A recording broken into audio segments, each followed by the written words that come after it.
Menjaga kebersihan rumah merupakan hal wajib yang harus kita lakukan, apalagi kalau punya anak bayi di rumah ya bun. Namun perlu diwaspadai jangan sembarang untuk menaruh kapur barus di dekat anak bayi alih-alih menginginkan ruangan bersih dan jauh dari serangga. Kasus ini benar-benar membuat menjadi pelajaran berharga lantaran sang nenek kerap menyimpan kapur barus di bawah bantal. Seorang bayi asal Cina ini akhirnya mengalami kelumpuhan otak. Sang ibu mulai mencurigai saat dia mau belajar merangkak. Seorang bocah 8 bulan alami kelumpuhan otak akibat kapur barus yang diletakkan nenek di bawah bantalnya. Peristiwa ini terjadi di Cina. Orang tuanya sempat heran dengan apa yang terjadi dengan anaknya. Pasalnya, sang anak lahir dalam kondisi normal dan sehat sebelum akhirnya dinyatakan mengalami kelumpuhan otak atau cerebral palsy. Terang saja kondisi ini membuat Ngoli, ibu sang bayi, mengaku syok saat melihat perubahan pada bayinya di usia 8 bulan. Mengutip dari eva.vn pada Kamis 30 September 2021, Ngoli mengaku sejak lahir hingga usia 6 bulan bayinya sehat tanpa kurang satu apapun. Bayinya sehat dan sangat aktif seperti anak pada umumnya. Keluarga sangat bahagia dan berhati-hati saat merawat.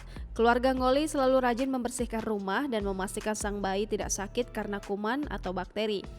Namun di usia 8 bulan, Ngoli mulai merasa aneh dengan bayinya. Alih-alih berlatih merangkak dan berjalan, bayi Ngoli justru sering berbaring diam dan tak suka menggerakkan anggota tubuhnya. Sekujur tubuhnya seperti lesu dan tak bereaksi seperti sebelumnya. Merasa ada yang tak beres, Ngoli akhirnya membawa sang anak ke dokter. Alangkah terkejutnya Ngoli saat dokter menyebut bayi perempuannya itu ternyata menderita cerebral palsy atau kelumpuhan otak. Mendengar hal tersebut, Ngoli menangis dan ketakutan. Ngoli bertanya mengapa sang anak mendadak menderita cerebral palsy. Ngoli lantas membawa anaknya ke rumah sakit anak pusat untuk pemeriksaan. Namun dokter di sana juga memberikan hasil yang sama.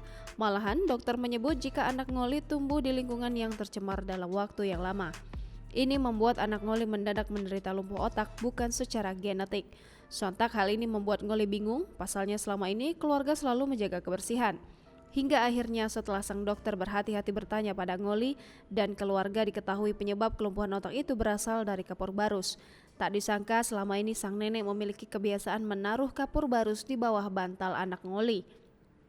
Sang nenek mengaku takut cucunya terkena infeksi sehingga ia meletakkan kapur barus di bawah bantal untuk menghindari jamur dan mengusir serangga. Menurut dokter, seiringnya waktu reaksi kimia dalam kapur barus itulah yang membuat sang bayi mengalami kelumpuhan otak. Masih mengutip dari eva.vn, kapur barus ini ternyata jika dihirup terus-menerus maka dapat menghancurkan sel darah merah. Ia juga merusak sistem saraf dan menyebabkan gejala seperti cerebral palsy atau lumpuh otak pada bayi.